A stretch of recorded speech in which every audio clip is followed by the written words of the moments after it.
We are creatures of desire. What we most desire is meaning. What makes us suffer most is a lack of meaning. The Meaningful Life with Andrew G. Marshall. Marital therapist, author, and communications trainer Andrew G. Marshall invites guests from all walks of life to discuss what makes life meaningful. Hello, I'm Andrew G. Marshall, and welcome to The Meaningful Life.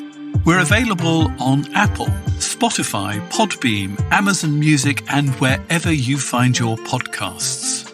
How do you heal from a toxic relationship? You might think the answer is simple: leave. But that's when the real work can start.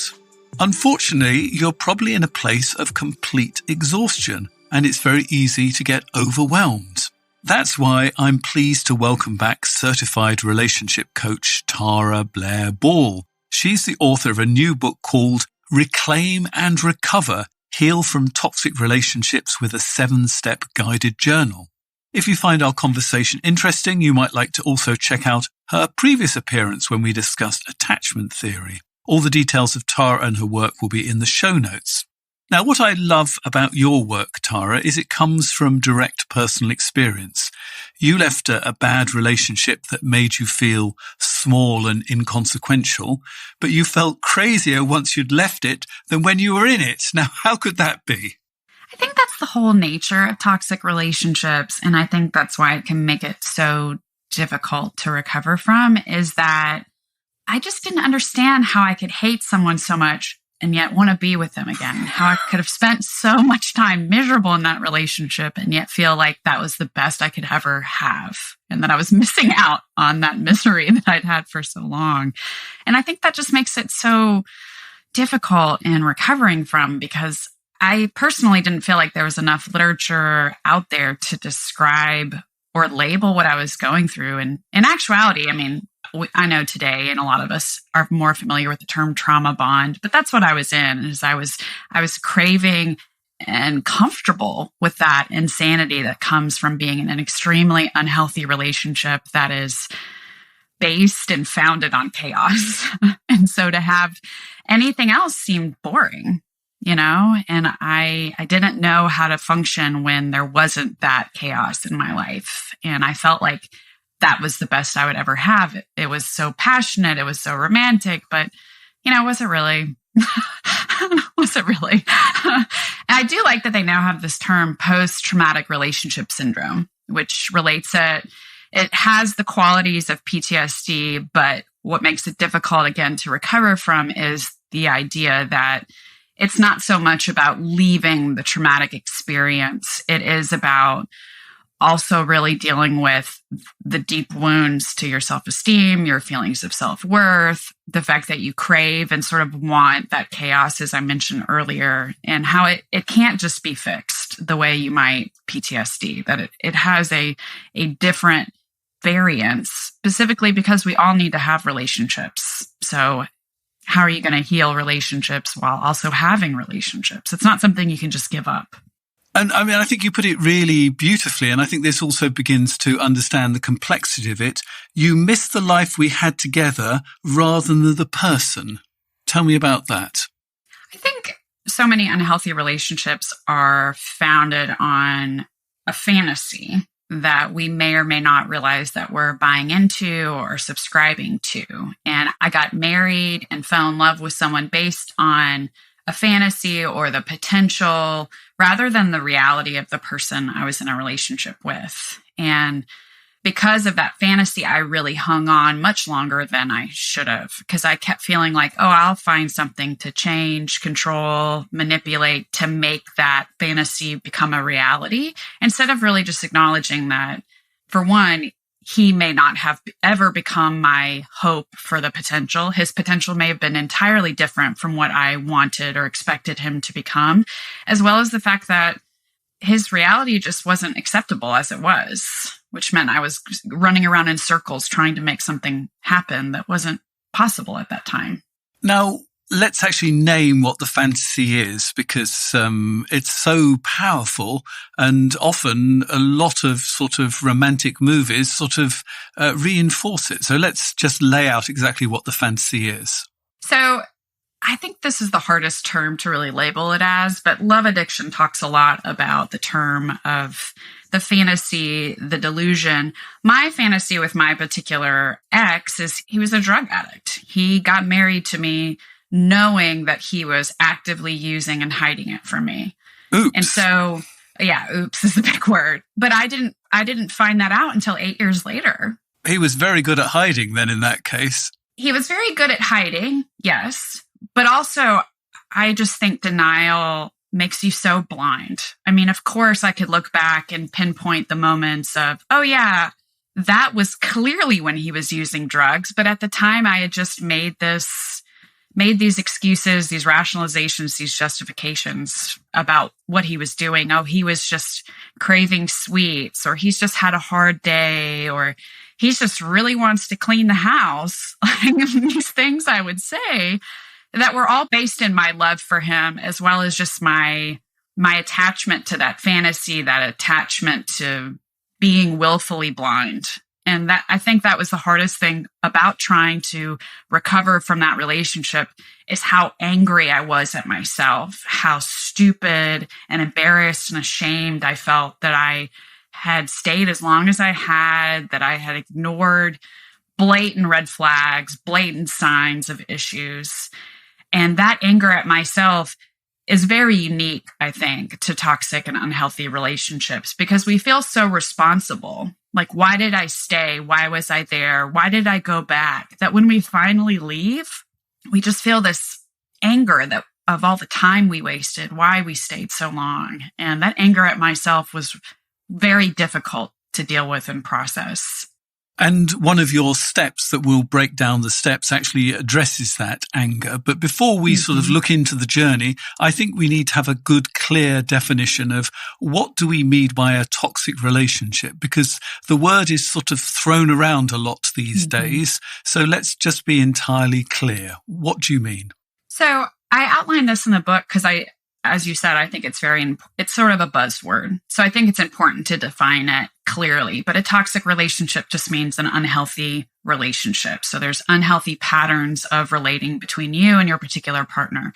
And it doesn't mean that that particular person is a toxic or bad or awful person, or that you're a toxic, bad, or awful person. But it does mean that your relationship together is extremely unhealthy. So this often shows up as, there are patterns of abuse, patterns of criticism, contempt, feeling humiliated in the relationship, small, your feelings are invalidated. Your basis of self-worth is often dependent on that relationship. You feel like you have to earn love.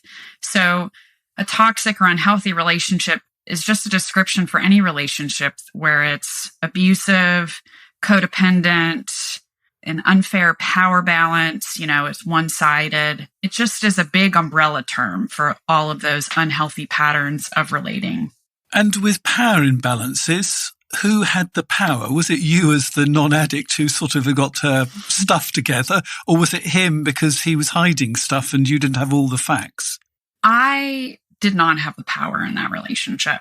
I felt my self-esteem and self-worth was entirely based on what I could do for my partner.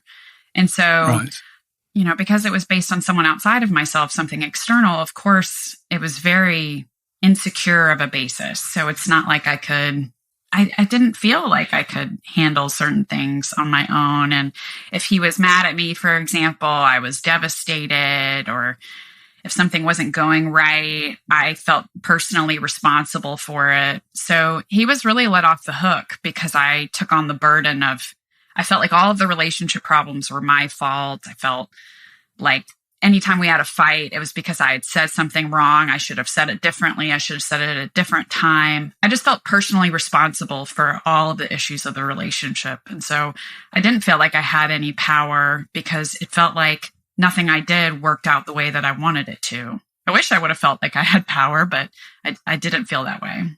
I can hear lots of people nodding along and recognizing this.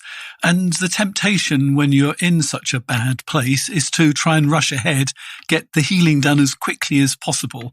And in a sense, that's the worst thing you can do, really, isn't it? Explain why. In my relationship, the more that I did personal work, the more it ended up being that I was trying to drag my partner.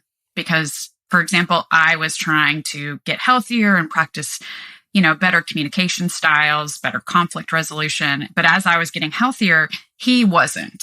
And so I could either stay in that relationship and stay unhealthy, or I could get healthier and leave the relationship. And unfortunately, for the longest time, I chose to stay in that relationship. And I believe strongly that the health of a relationship is dependent on the least healthy member.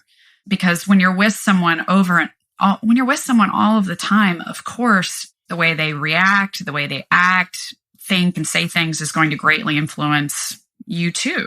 So my relationship was as unhealthy as my unhealthy partner. So staying in that relationship meant that I really couldn't progress or heal as much as I would have liked, because I needed to leave that relationship and make strides in that myself. And so getting healthier meant leaving that relationship, honestly. If he'd been able to meet me halfway to do his own personal work, there might have been a possibility, but I'm very uncertain and unsure about that. And I don't think there's any reason to hope for that too. Now, we're going to start going through the 7 steps. Are they different if you've been left rather than like you doing the leaving, or are they actually exactly the same? They're the same. And I think that's a good point that you make, that it can feel different or worse, maybe, if you're the one who's left, or you're the one who didn't feel like you had control in the end of the relationship.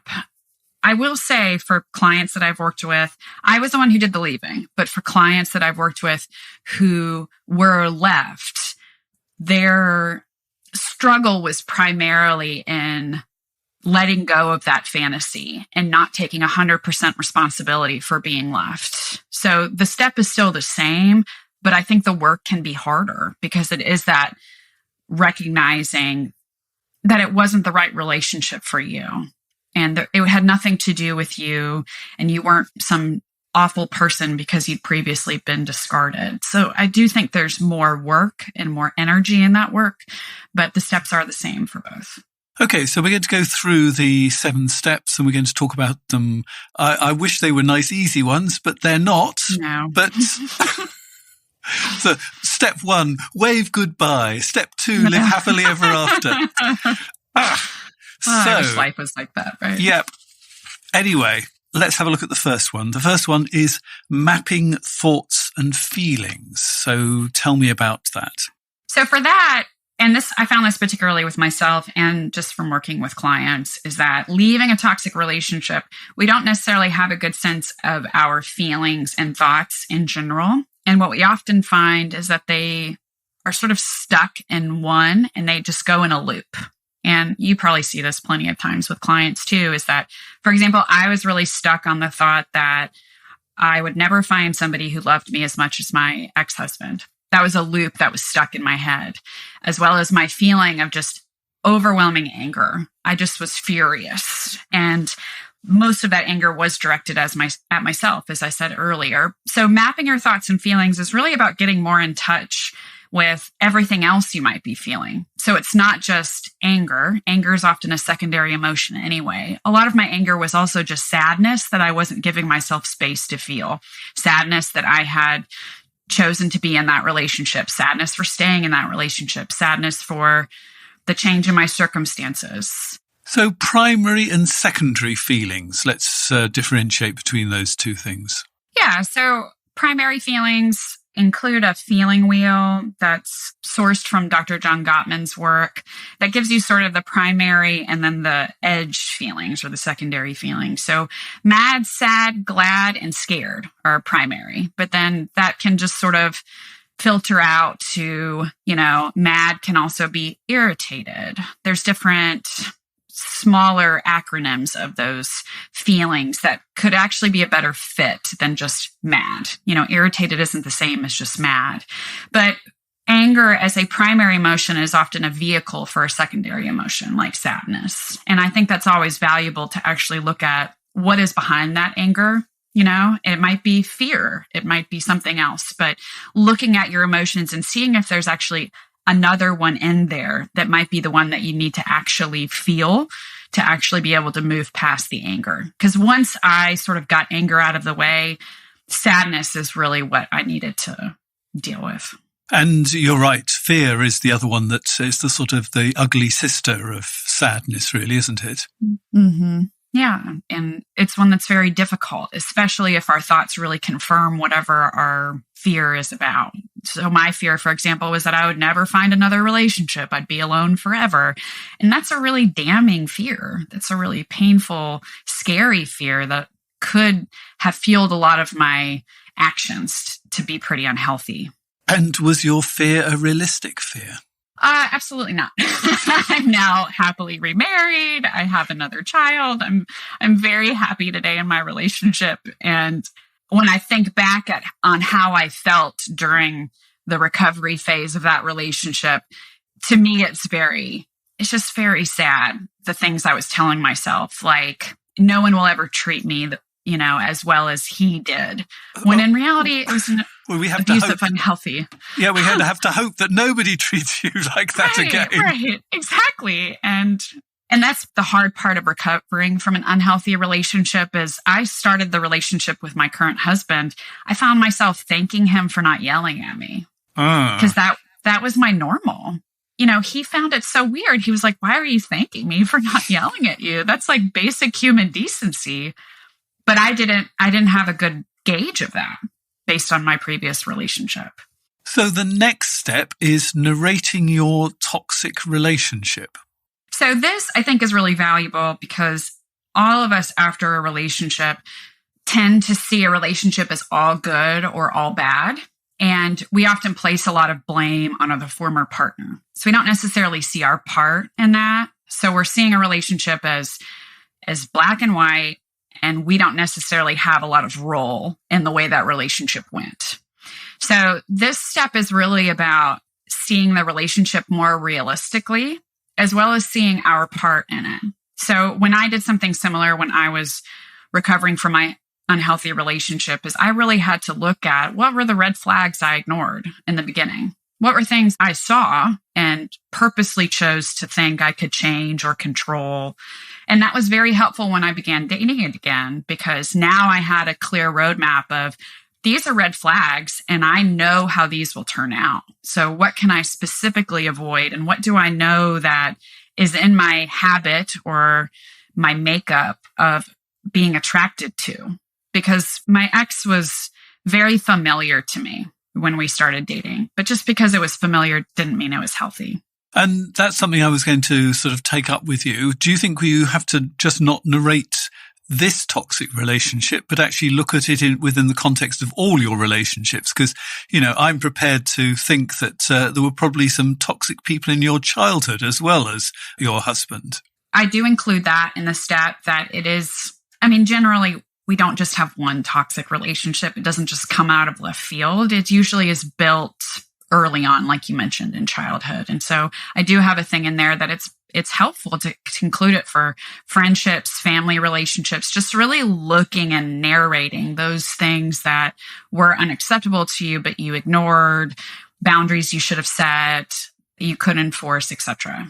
And the reason you don't is because nobody else you've seen has ever done it. Probably your mother didn't do it or your father didn't do it. And so, how can you possibly know what boundaries are if you never actually have seen them? So I think that's important to talk about. And I think that possibly leads us on to the next point, which is developing empathy. Mm-hmm. Yeah, this was, for me, having so much anger with myself. It was incredibly important for me to just recognize that my past self made the choices that they did based on the information that they had. So having some real empathy and compassion for the self that picked that partner, the self that stayed in that relationship, and the self that bravely and courageously, because that's how it felt, that left that relationship. So that compassion, I think, is important. And I think it's the wonderful part of practicing empathy is that when we have empathy for ourselves, it's much easier for us to have empathy for others. And so a lot of that anger I felt towards my ex, for example, started to really go away because I started to work more on forgiving him for the choices that he made. It didn't mean I forgot them. And it doesn't mean I was going to let him back into my life, but I could let go of some of that power his choices had made over me. Now, I'm going to not channel my therapist. I'm going to channel quite a lot of my clients. And they're going to say, why should I have empathy for somebody who's effed my life up? Mm-hmm. I get it. And I've heard the same thing from my clients too. So I am very aware of that. What I think having empathy does is makes us a main character in our own story. I don't want my ex to be the main character in my story. I don't want to be so angry and upset at him and thinking about him all the time that he's the main character in my story. And having empathy and compassion to be able to get to that forgiveness piece and let go really puts me in the place I want to be in my own life story. But one of the problems with developing empathy is you not only got to have empathy for your anger, you've also got to have empathy for a couple of other ones that we really don't want to even visit, and that is sort of shame and humiliation as well. So help us out. Oh, shame. Yeah. Those are such tough emotions. And I think that's why it gets back to that empathy piece of really recognizing that the past self just did make the best choices that they could at the time. But the saving grace or the hope piece of it is that your present self and your future self can make better choices going forward. And I think that's the most painful and helpful part of any kind of self-knowledge, is that recognizing where we made those mistakes in the past allows us to not make those same mistakes in the future. And I think this is when really having a therapist or a coach or an analyst or something like that is really helpful, because shame is just such a strong emotion. Even if we sort of get the coattails of it, we sort of slam the door and run away. And in fact, I don't think you're going to believe me if I tell you this, but shame is not as bad as we actually think it is. When you actually have it in the room, it's actually a much smaller emotion and it's a less frightening emotion than we think it's going to be. But, when it's sort of lurking outside, it's like Godzilla. I think the same thing about sadness too. I would do anything to avoid being sad, which is part of the reason why my anger, I think, was so great, is that I just didn't want to feel sad. I didn't. And the same thing is that once you actually feel the emotion, it's really more manageable. And the suppressing is worse, makes it worse. And we're coming somehow naturally onto the next stage, which is softening emotions. What do you mean by that? As a little of what I said earlier is just, there are often those first emotions that we feel. And often, anger is often a great indicator that our boundaries are being violated or we need to stand up for ourselves. So anger is that protective emotion, and it comes from a really great place. But anger can very clearly go really bad if it ends up hurting ourselves and others. But with anger being a vehicle emotion, we've got to feel those other emotions to be able to let them go. So softening emotions, the important piece is, and what you mentioned earlier about working with a therapist or coach, is finding some safety in our relationships. So finding one person, a few people that you feel safe to express yourselves with is an important part, whether it's a friend, a support group, a therapist, or coach, finding some safety in that to be able to feel those other emotions. And also safety with yourself, being able to stop shaming yourself and telling yourself things like, men don't cry, or, I don't need to feel this, or I shouldn't feel that. Allowing yourself that space. A real woman can deal with this. We've got broad shoulders, sort of kind of stuff. Yep. And I love your term softening emotions, because actually they need to soften before they can fall away. Yeah, anger is so prickly and barbed, and sadness can feel so guess, like a stinging pain. They all have this painful session with it, but softening them just allows them to not be as overwhelming as they once were. So giving that space. And I also talk about a valuable tool that I recommend to anybody, and I'm sure you've mentioned it to clients before too, but the act of containment, setting aside actual space to deal with a specific emotion. And I generally did it with sadness. It's what I recommend clients do with sadness, because sadness is one of those emotions that if you don't deal with it, it'll just come out whenever. I was going to the grocery store wearing sunglasses because I didn't know when I would start weeping. And that made my life very unmanageable. So scheduling that containment, which was just 30, I might schedule 30 to 60 minutes where I would just turn off my phone, turn off the TV. I might have a journal, and I would just give myself that space to be sad if I was going to choose to use it for that. And that allowed me to sort of move through my day and not let it overwhelm me in all those other times. Yeah, I think a journal time is quite a good one because, that day, it might not be sadness that shows up. It might be anger. You can't actually schedule exactly what feeling you're going to have, but a diary allows whatever needs to come up. So I love that idea of putting aside time for your diary. Now we come on to number 5, accepting personal responsibility. How did you do with this one? How did I do? It took time. It took time. And, I was doing a lot of... You did this. You did that. Right. And yeah, as I mentioned earlier, part of that narrating the toxic relationship is sort of opening the door to see your own part. What red flags you ignored, things like that. What aspects of your behavior or patterns of your behavior influenced aspects of your relationship. So that's sort of the start of starting to see your part. So in terms of accepting personal responsibility, I was working with a therapist, I was working with a coach. So both of those people were definitely very helpful in making me recognize that all I could do was change myself. I would have loved to have changed my ex, and maybe we would have still been together if I'd been able to change him in general. But if I wanted to move forward, if I wanted to make better relationship choices for myself in the future, I really needed to look at what I needed to change and address that. But this is really difficult if you're being gaslighted. You've been told it's all your fault. You can end up accepting all the responsibility, not just your half of it, so to speak. Yeah. And I do address that in the specific chapter about not taking responsibility for things that aren't yours. And that can take time to sort of disentangle. So for example, in my previous relationship, I was often told I didn't say something the right way.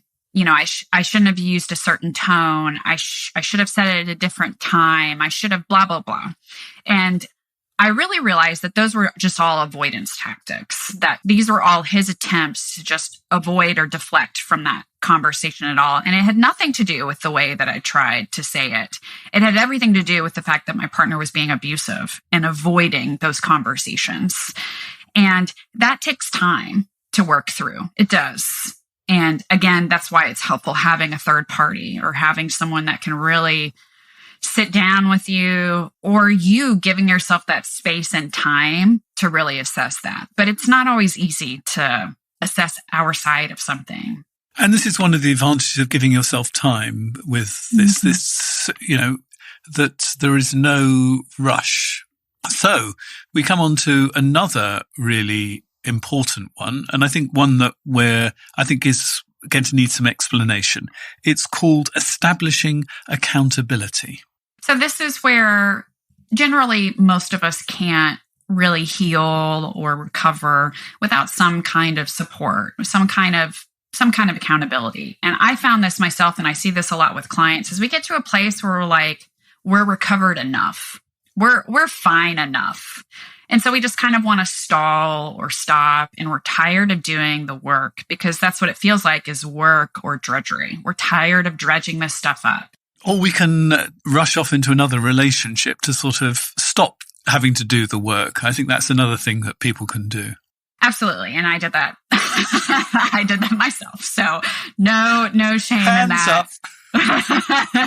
No shame or any of that. It was just a part of my journey. I think it's a part of a lot of our journeys. And that's why those relationships are called rebound or bridge relationships. And we pick those people because they generally have the qualities that our ex didn't, but then they usually have a lot of deal breakers or red flags, themselves. And that's why those relationships don't pan out often. So this is an important step just for continuing the process, whatever that process looks for you, whether you continue working with a therapist or coach, finding that attention and commitment. It's so often, especially those of us who've been on unhealthy relationships, it's so easy for us to commit to other people and make promises to other people, but not really to ourselves. And so it's a chapter about how will you stay accountable to your own healing and recovery process? Because even if you jump into a relationship like I did, you'll likely find after that relationship ends or while you're in that relationship that, I really haven't done the healing that I needed to do. And I need to keep going. I need to come back. And it's not about being ashamed or embarrassed and giving up. It is about how do I recommit to the process and try to stay committed, and what people can help me do that. Now, a lot of people, they can't get rid of their ex altogether out of their lives. The most common one is you have children together.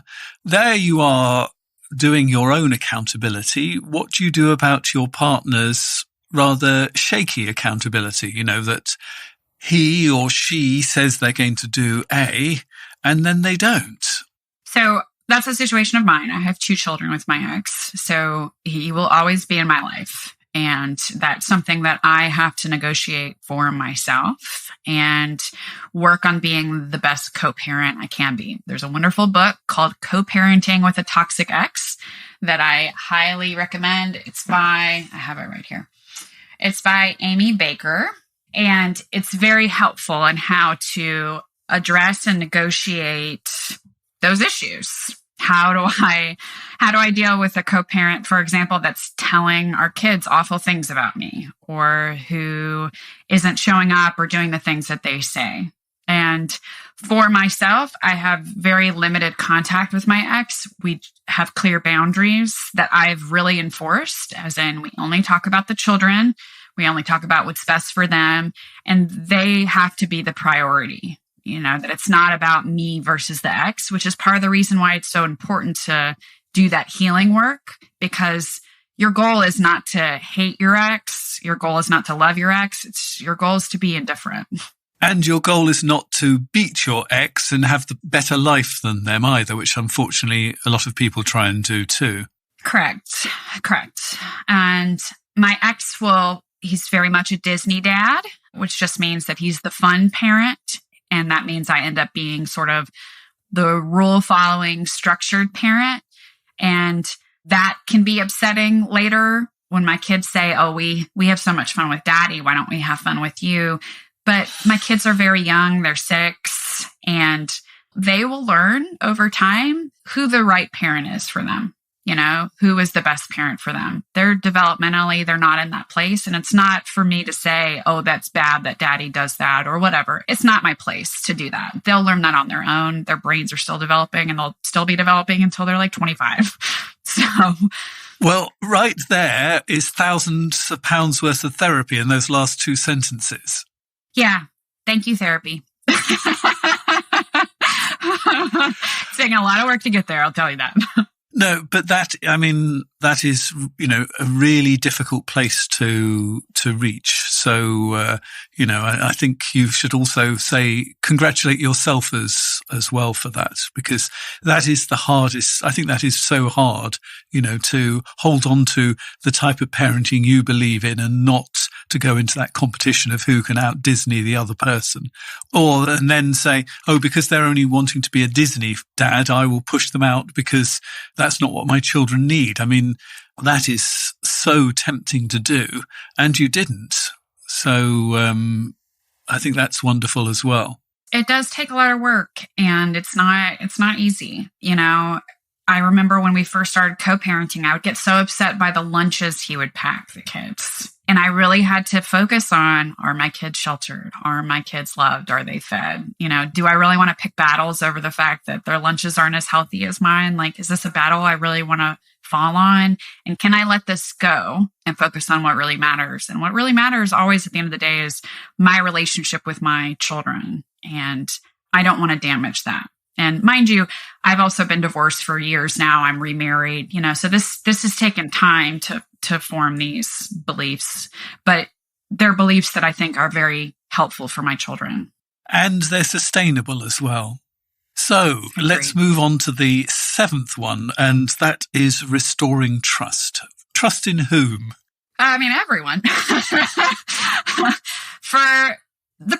I've mentioned this a few times. The big thing for me is how angry I was at myself. And so I first needed to start with learning to trust myself again to make the best decisions for myself. And so it is about becoming comfortable, trusting myself to make the right decisions. And I learned the hard way in some of those instances. For example, when I did jump into a new relationship, I thought at the time, I was like, this is the best decision, this is good. But then I recognized that it wasn't. And I was only with that person a couple of months. And I really had to give myself kudos because I stayed with that person just a couple of months instead of nearly 10 years. Like, what progress is that? That even though, yes, I made this mistake, I learned some things I needed to, and I left far sooner than I left that previous relationship. And so, yes, I could still trust myself, and I could trust that even if I did make a wrong decision, that I could figure out how to work from it in the future. And it's about really holding on to each of those experiences and seeing them as links in a chain. Like, oh, I can trust myself because I made this decision, and adding a new link and a new link and a new link until you can build that. And the same in building relationships with other people. That safety chapter is a lot about looking at our relationships beyond just the one with our former romantic partner, friendships, family relationships, and finding safety there and seeing if you can apply that in trusting these other relationships. And that's how I eventually was able to start dating, how I chose my current romantic partner. And it took a lot of work to get there, but it starts small. It starts with us and building that with ourselves. And I think the important thing to say is, although it takes time to build that trust again, it's never too late to do the work. Absolutely. And that's something I hear from clients all the time is I'm so old, I've wasted so much of my life, I blah, blah, blah. And personally, I just think it's never too late to be happy. It's just not.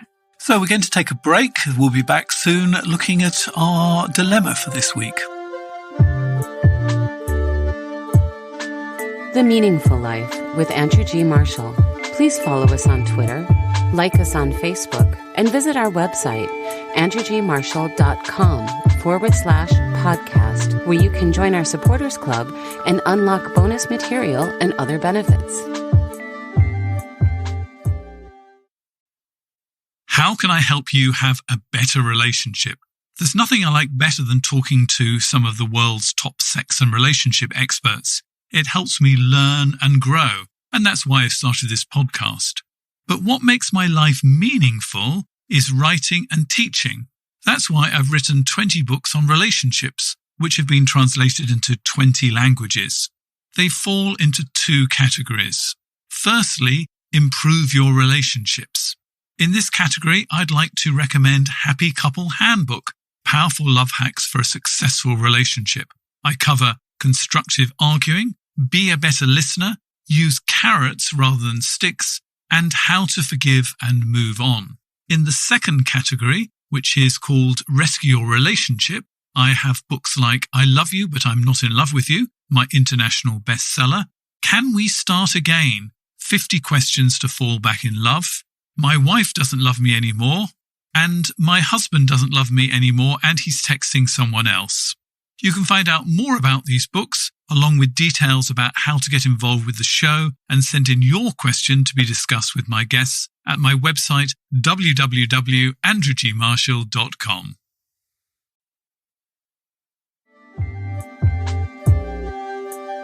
If you are listening to this program and there's something you're struggling with at the moment, I source some of the world's best experts and I could put to one of them your dilemma. So if you would like to send me a dilemma, you go to my website, www.andrewgmarshall.com/podcasts, and you'll find somewhere to participate in the program, and you can send details of what you're going through. And I'd like to thank the lady who's done this to me.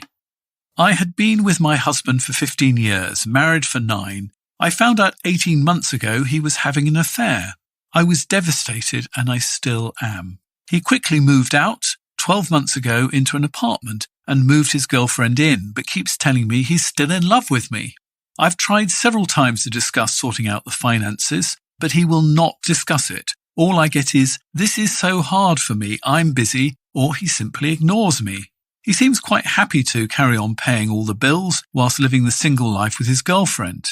He still won't tell our son about her. I think it's time he was told before he finds out from someone else. He keeps saying he will, but he doesn't.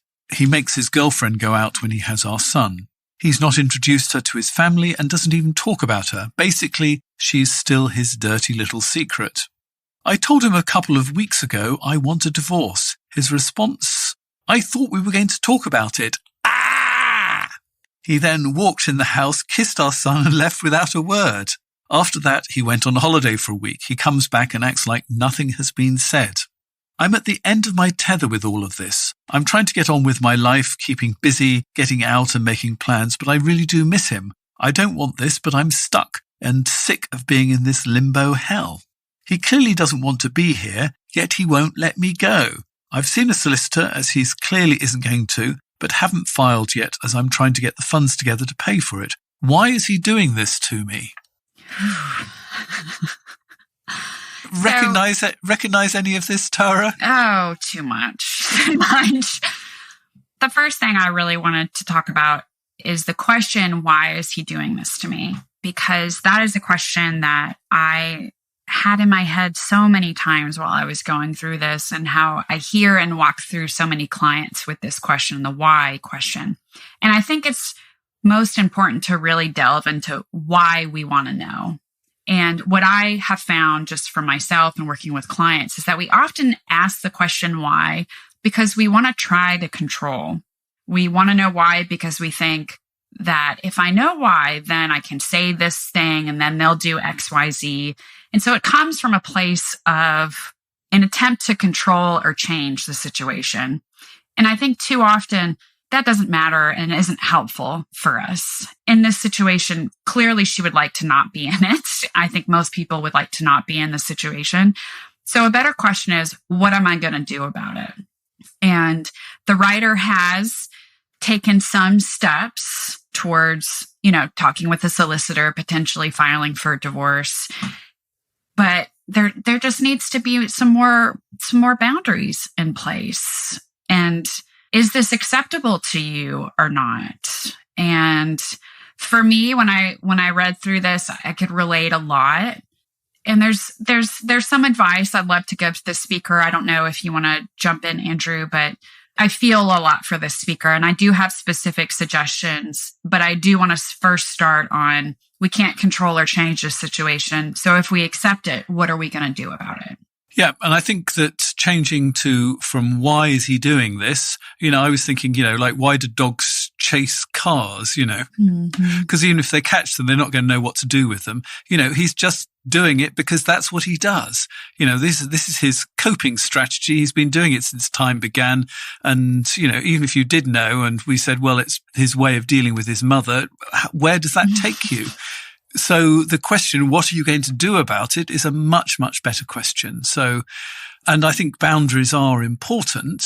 Certainly if you can just walk into the house, kiss your son and then walk out again, it doesn't sound like the boundaries are particularly good. So where do you start with all of this? So in a situation like this, what I would highly recommend, and I had to do myself, is limit conversations just to children. When are you picking them up? When are you dropping them off? Clearly, he cannot discuss anything to do with the home, the finances, etc.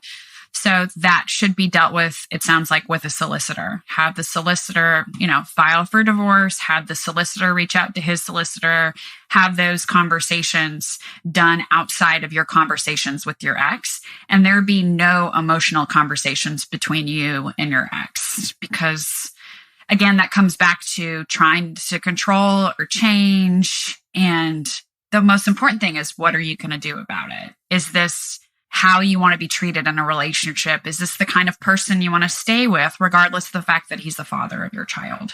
So the conversation goes from what time he's picking your son up to all the terrible things you've done. What do you do at that point? You don't respond.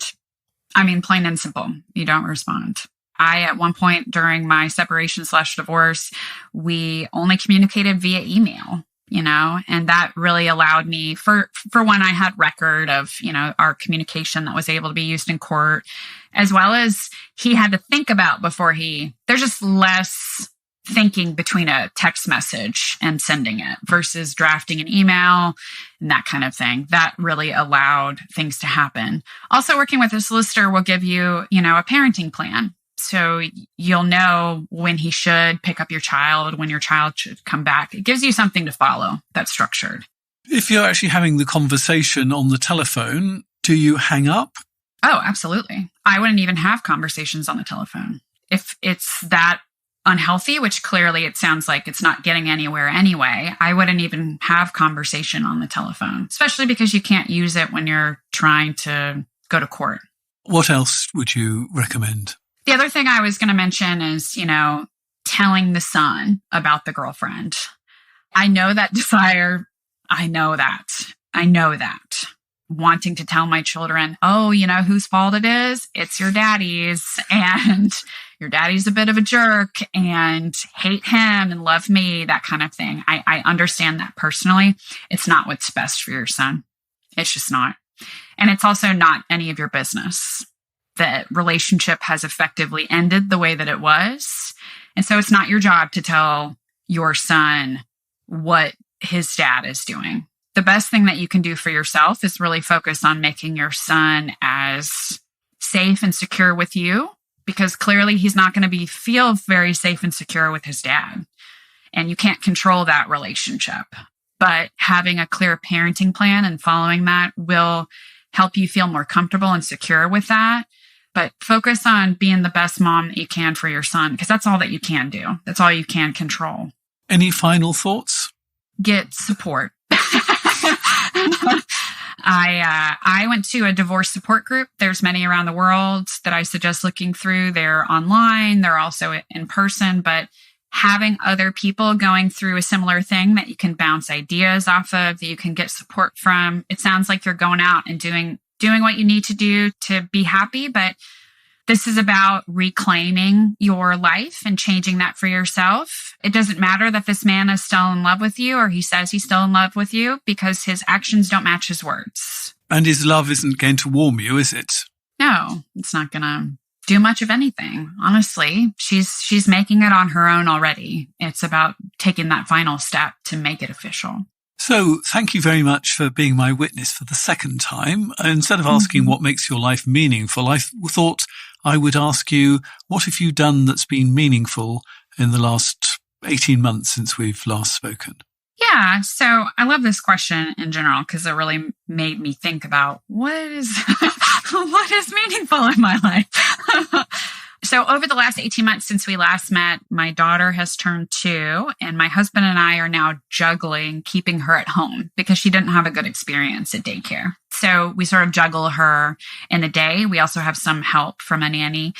I think spending time with my children has been the most meaningful for me, because I don't feel like I'm doing service to other people if I'm also not practicing those things in my own life. Like, how do I actually be present in those relationships? How do I have hard conversations with my husband, for example? We've had to renegotiate division of labor.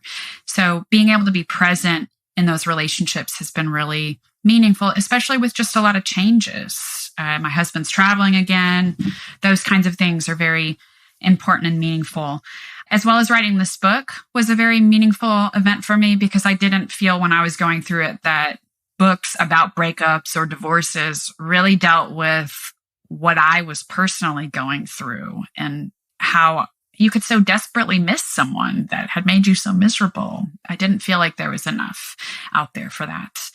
They really are beautiful questions. I stole one of them with a client just last night, and it was, it really opened up a lot of material. So, wonderful. Thank you for that. Unfortunately, this is where the conversation is going to have to end unless you're a supporter of The Meaningful Life, because if you're a supporter or you directly subscribe through Apple or Spotify, you can hear the rest of the conversation.